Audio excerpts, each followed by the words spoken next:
提到热血二字，你的 DNA 裡有沒有想起那句經典的？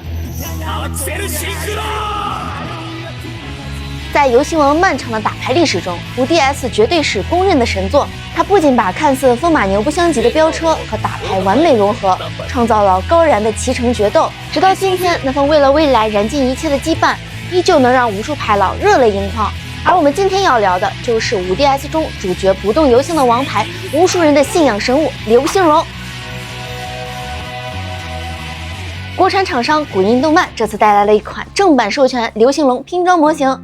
作為目前市面上該角色唯一的正版可动拼装選擇，169元的價格能給到40多厘米的超大翼展，到底怎麼樣呢？先看峰繪和整體規格，盒子正面設計非常帥氣，頗具視覺衝擊力。不過盒子本身的厚度比想象中要稍微小一點，差不多就是普通 MG 高達的規格。零件的拼裝邏輯多為左右盒設計，組合度整體而言是偏緊的，大力金剛指在某些地方可能需要派上用场。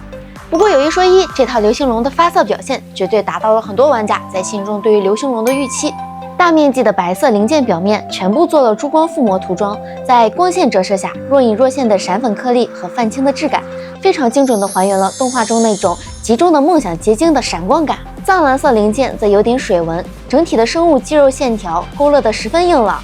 手型和腳趾部分採用的是預處理好的軟膠件，省去了不少修水口的麻煩，但是指甲部分會因此較為鬆動。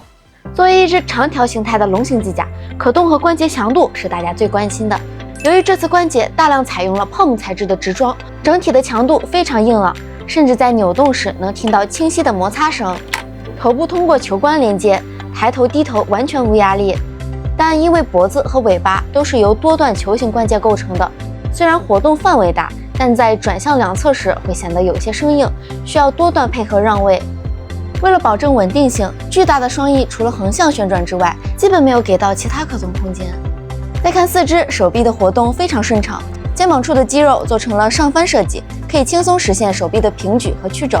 但胯部的表現就比較局限了，基本沒有側踢空間，而且大腿根部轉動時會露出比較明顯的縫隙，前踢非常利索。腳踝球冠雖然支持後拉和下翻，但當你想要轉動腳掌時，必須先做下翻動作來避開大腿的逆足結構，否則零件很容易直接脫出。雖然可動算不上頂級，但這款流星龍在還原名場面和造型上確實下了功夫。模型本身支持飛行形態的切換，不過它並不是無縫變形，而是需要將小腿零件直接拆除，更換專用的胯部零件，并将脚底板直接插在大腿的滑槽內，最後將尾巴末端替換成筆直的尾巴尖。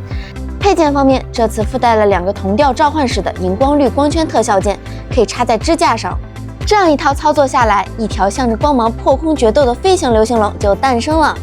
大貨版本據說還會增加流星龍的專屬卡牌和卡磚，可以說是情懷拉滿了。最後是這個大底座，地台中央標誌性的紅龍之治紋樣採用了高質量的印刷工藝，在紫光燈照射下會有極其酷炫的熒光反應。為了追求動畫中神機降臨的效果，我用熒光綠做了一下滲線，和中央的龍之治交相輝映，更加对味。總結一下，這款流星龍169元的價格，25厘米的高度，約45厘米的翼展。雖然受限於特殊生物的外形和雙翼的重量，它的把玩體驗和關節設計還有提升的空間，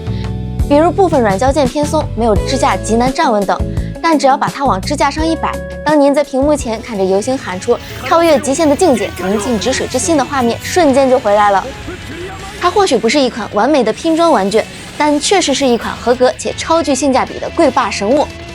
對於每一位經歷過5DS 時代的牌佬來說，這碗情懷可確實很香。大家覺得古印動漫的這款流星龍對得起這個價格嗎？喜歡本期視頻的話，別忘了點讚、收藏、加關注。我們是奧特評測，下期視頻再見，拜拜。